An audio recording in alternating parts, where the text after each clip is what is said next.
Hello everybody, and welcome to episode 2 of my Expeditions Vikings playthrough. We've just come outside of our father's funeral feast thing, because somebody's challenging our rightful thaneness of this clan. Most of the guests follow you outside and form a half circle behind you. You're dimly aware of the other thanes muttering among themselves. Nefia, that's our mother I think, runs over to Ketil to help him back on his feet. A streak of blood runs from his hair down his cheek, but it looks like he can still fight. 4 against 1. This is what the sons of Erlinger Thorgilson consider a fair fight. Okay, so she's probably saying that to the enemy. Otar's brother Toast sneers. He sounds drunk. Shut your mouth, woman. He started it. Alright, so I have a diplomacy option here. I'm gonna definitely click that. I basically always click diplomacy options in these sorts of games when they're available. So I can say, go home, you fools. I know our families have never been on good terms, but if we spill each other's blood tonight, the killing will never stop. In the back, the youngest of Erlinger's sons, Er, is looking increasingly distraught. He's right, Otar. This is not what father would want. Otar groans with irritation. It doesn't matter what father wants. We're here now. There is no going home without our honor. Nothing about this is honorable. I should have never come here with you. Alright, so it looks like our diplomacy option is getting this particular enemy out of the fight. Then run, Ar. Run back to the farm like a coward, and we'll deal with Vimunder ourselves. That's me, Vimunder. Er's eyes flicker between you and his brothers. Dejected, he takes 2 steps back. Then he turns and walks away. Otar's gaze never leaves you, and his hand clenches around the grip of his axe. If you crave a fight so much, there are proper ways to handle this. Otar shifts his weight restlessly as he regards the thanes assembled behind you. Too late for second thoughts. When Aslefir is our thane, he can judge the honor in what happens here tonight. Aslefir steps forward and draws his weapon. You've gone too far, Otar. There's no honor in this. I must take Vimunder's side here. Alright, so these people that are rising up against us don't even want to become the thane themselves. They want this guy, Aslefir, to become thane. For a moment, confusion mixes with fright in Otar's eyes, but he quickly composes himself. Fine, we'll kill you all. Then I'll be thane. Alright, so looks like I've got a party here. I got 4 people. Combat is an important aspect of the game. Defeat does not necessarily mean game over. You will usually be able to continue, and the story may change in some cases. Alright, that's good, because I turned on Iron Man mode, so if I can't reload my save or anything ever. During combat, blue hexes appear under your allies, and red hexes under your enemies. You can select yourself and your warriors, called herdmen, either by clicking on them directly or by clicking on their portrait. Alright, so that's these portraits here, I hope. So yeah, you probably can't see the full combat text because of my face, but I'm reading it all out anyway. You can make default attacks against enemies by clicking on them when the cursor changes to a sword or arrow. Okay, so I've got myself selected right now, and I could go and do a default attack next to that guy. Alright. In addition to normal attacks, remember to use your character's abilities. When the conditions for an ability are not met, it will be grayed out, so like interrupt is grayed out because I'm not wielding a ranged weapon. Hovering over the individual effects will provide information about their use and effects. Alright, so I've got myself targeted or selected, but I can select somebody else first. And what I want to do, I think, is get Nefia out of the way. Okay, what's the charge range? How far can I charge? Charge, so I could charge anywhere in this green radius, so I want to charge this person. And I get plus 5 damage for every hex I move before attacking the target. It looks like I'm going to move a lot of hexes, but I will trigger the attack of opportunity on this guy. Which is maybe bad. So let's instead of doing that, let's move somebody out of my way so that I can charge through that way. Alright, so yeah, here's what we'll do. This is Aslefir, who's a defender, and who is the person that they wanted to become thane. And let's send him in. Alright, we'll just move here, and then do a basic attack. Alright, and then with our main character, ourselves, we'll do this charge, and now the charge should take us around this way. And it's going to do plus 5 damage for the first hexes, and that's going to kill that person. I'm very dead. Okay, an enemy has just fallen. This will likely happen often, both to you and to enemies. When herdmen get incapacitated, they can be revived during combat, or left downed until the end of combat, and they will automatically get on their feet after combat. If an enemy is killed, the red hex at their feet will disappear, whereas incapacitated characters will writhe in pain on the ground. If you decide to leave a herdman incapacitated, they risk getting an injury. The longer they stay down, the worse the injury can become. Do your best to keep everyone on their feet, but accept that injuries happen in a fight. Okay, cool, and it looks like I've got another move here, but it's just move only. And it looks like this is cover. You see the little shield icon, so I could get on cover here. So maybe if I move this archer back, I can move through here and get to cover and not get sniped by that person. Or I could just maybe kill everything here before they get a chance to move. So I've got ranging shot. This is my archer that I've got selected now. Ranging shot. All enemies adjacent to the target hex get the status effect spotted. Cannot use low cover, so that's probably this like pot is low cover, whereas this is high cover. Maybe. Range attacks versus characters have plus 25% accuracy. Alright, so I've got like a marking shot kind of ability here. Quick shot, make 2 range attacks at minus 30% accuracy each. Alright, so that's pretty likely to kill something, but also it might miss. Interrupt. Postpone a range attack until you have at least a 75% chance to hit an enemy during the enemy turn, or until an enemy closes to within 6 hexes. So this is kind of like an Overwatch ability that games like this often feature, where I can just, instead of shooting now, I can wait until an enemy moves into my line of sight. That's not going to be perfectly or all that useful here, because I've already got a pretty clear shot on that person. And then cripple, make a range attack that deals only quarter damage, but takes away all the target's moves on the next turn if it hits. Alright, so that could be pretty useful here. If I hit this thing, this person will just be stuck here, and I won't have to worry about them. But I can probably just kill them, so that's not going to be all that useful here. But it looks like a pretty useful ability in general. Particularly like if I could get around this guy and go kill him, go kill the archer in the back, then I could cripple this and do that. Anyway, let's try the quick shot. That seems like maybe our strongest ability. Hopefully we don't miss. But, oh, missed one. Okay, well, fingers crossed. Oh, we missed both. Alright, well, that's brutal. Looks like I've still got ranging shot. Ooh, I should have done this first if I could have done...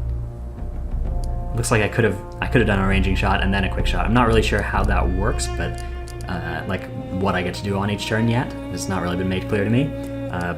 But given that ranging shot would have increased my accuracy against things, that would have been cool. Anyway, we'll just do that now. Spotted. Cool. Any status effect applied to a character, so like this little eyeball here, will show above the hit points bar. They can last anywhere from a few rounds to several in-game hours. Some are even permanent. Fatigued is one of the more punishing status effects, and will last as long as the character is still tired.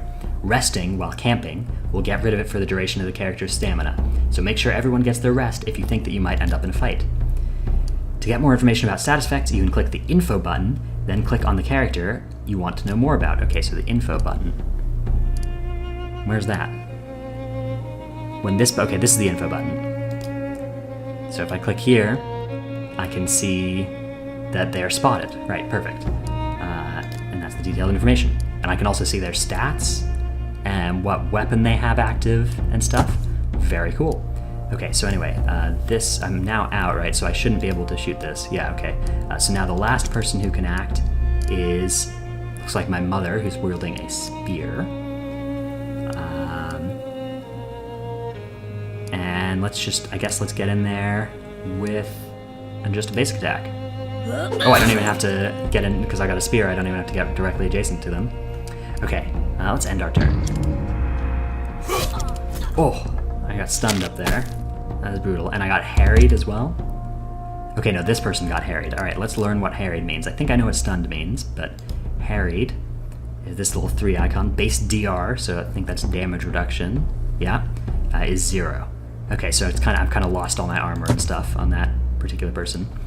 Okay. I should have moved up so I could have been able to charge at this person this turn. I should have done that last turn. For now, let's just move to there with our main person, and then probably just wait behind this cover, since I'm not going to be able to get an attack off anyway.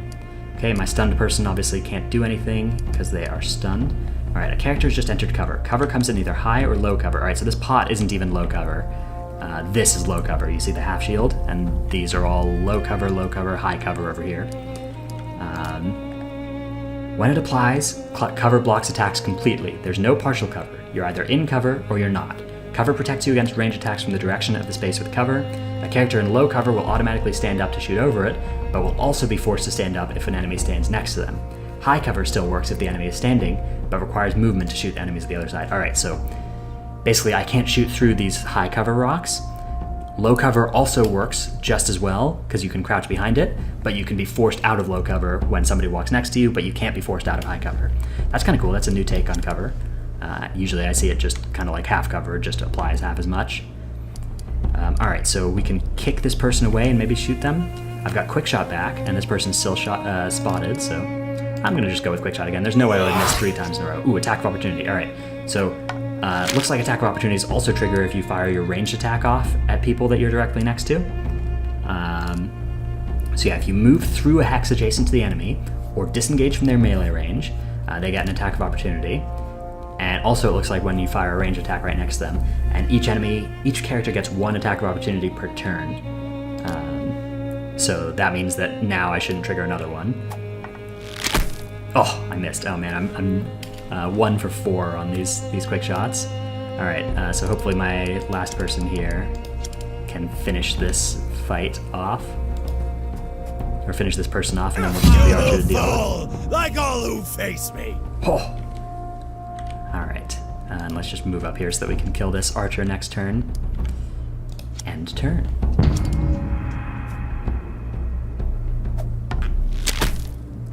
Ooh, okay, so that looked like it was some kind of piercing shot because it missed both my people. And then this person is harried as well, which means that they're not getting damage reduction effects.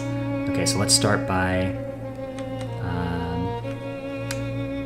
can I move up here? Will that trigger an attack of opportunity? No, it will not. Okay, cool.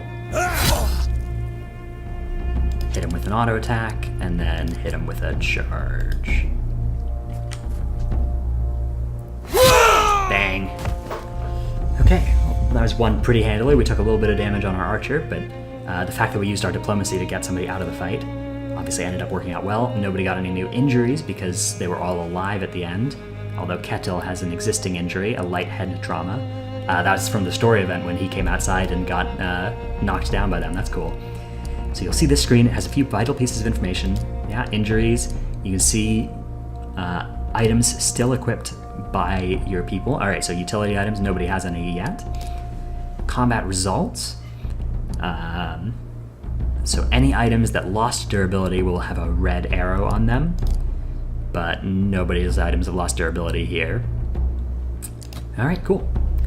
Otar Erlingsson lies on the frozen earth in a small pool of his own blood. His blank eyes gaze at the sky. So that's this person. The only brother who made it through alive is slowly getting to his feet. He looks at his dead brothers with distant shock in his eyes, so I bet we're gonna have to decide whether or not to kill him. Nephew regards the aftermath of the fight with a mixture of disdain and sadness. What do we do with him? Okay, so I could either execute him, that's got a skull icon, which means it kills somebody. That's pretty intuitive. Or let him go for now, we'll deal with him another day. I think we're probably supposed to execute him. I think our rule is going to be harsh but fair, and if somebody attacks us, we're gonna put them down. So let's execute them. The grim work does not take long. Your guests look solemnly on in the snow as the snow in the front of your feast hall turns red with the blood of the farmers. If any of them doubted your resolve before, now they see what you are made of. Ooh, and there's going to be our mother executing him. Yikes. I wish it was us doing the killing. I think that's better for, Thane optics. Aslafir steps forward. He does not look the least bit tired from the fight.